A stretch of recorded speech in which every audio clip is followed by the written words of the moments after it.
માતાના જન્મદિવસે જ એક પિતાએ કરી નાખી દીકરીની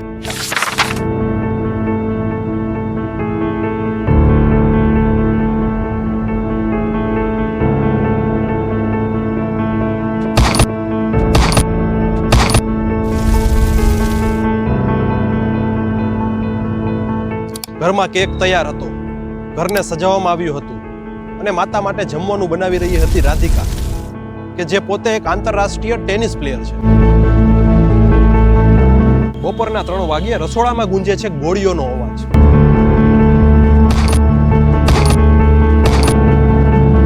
એવું તો શું કારણ હતું કે પિતાએ જ પોતાની દીકરીની કરી નાખી હતી, કે જે દીકરી પર આખો દેશ ગર્વ લેતો હતો. રાધિકા યાદવ, કે જેને માત્ર 25 વર્ષની ઉંમરે જ આંતરરાષ્ટ્રીય ટેનિસમાં દેશનું પ્રતિનિધિત્વ કર્યું. તે ક્યારેય પણ ખેલમાં હાર ન માનતી અને હંમેશા આગળ વધતી રહી. પરંતુ તેના ખંભામાં ઈજા થતા તેને ખેલ જીવનમાં બ્રેક લગાવ્યો. પરંતુ તે હાર માનવાની ક્યાં હતી? પિતાની મદદથી તેને ટેનિસ એકેડમી ખોલી અને યુવાનોને ટેનિસ શીખવાડવાનું શરૂ કર્યું. પરંતુ અહીંથી જ શરૂ થયો સાચો વિવાદ. ગુરુગ્રામમાં રહેતા રાધિકાના પિતા દીપક યાદવ, કે જેને દીકરીની સફળતાનો ગર્વ તો હતો, પણ ક્યાંક ને ક્યાંક તેને પાડોશીઓ ટોન મારી રહ્યા હતા કે તું દીકરીના પૈસા ખાઈ રહ્યો છો, તેના પૈસે તું જીવી રહ્યો છે. આ જ વાત તેને માનસિક કરતી હતી અને તેના મગજમાં ઘર કરી ગઈ હતી. તારીખ આવે છે 10 જુલાઈ. આજે રાધિકાની માતા મંજુબેનનો જન્મદિવસ છે. રાધિકા તેના માતા માટે જમવાનું બનાવી રહ્યું છે.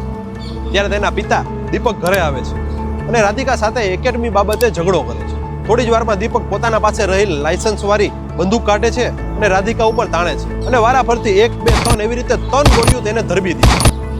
રાધિકા લોહીથી લથપથ જમીન પર પડી જાય છે. આ બધો અવાજ સાંભળીને તેના કાકા કુલદીપ તરત જ દોડી આવે છે અને રાધિકાને સારવાર માટે હોસ્પિટલમાં ખસેડે છે. પરંતુ અફસોસ રાધિકાનું થઈ જાય છે. પોલીસ તાત્કાલિક ઘટના સ્થળે દોડી આવે છે અને હત્યારા પિતાની ધરપકડ કરે છે. તેનું નિવેદન નોંધતા તે કહે છે કે હા હું કંટાળી ગયો હતો લોકોના ટોણાથી, એટલે જ મેં મારી દીકરીને મારી નાખી. વિચાર કરો કે આપણા સમાજના કોઈ લોકોએ તે પિતામાં કેવું ઝેર ભર્યું હશે કે તેને પોતાની દીકરીની સફળતા જ ન પચી અને તેની હત્યા કરી નાખી. રાધિકા યાદવ એક એવી ખેલાડીનું નામ કે જે યુવા વર્ગ માટે ઇન્સ્પિરેશન હતી, પરંતુ તેની સફળતા તેના મોતનું કારણ બન્યું.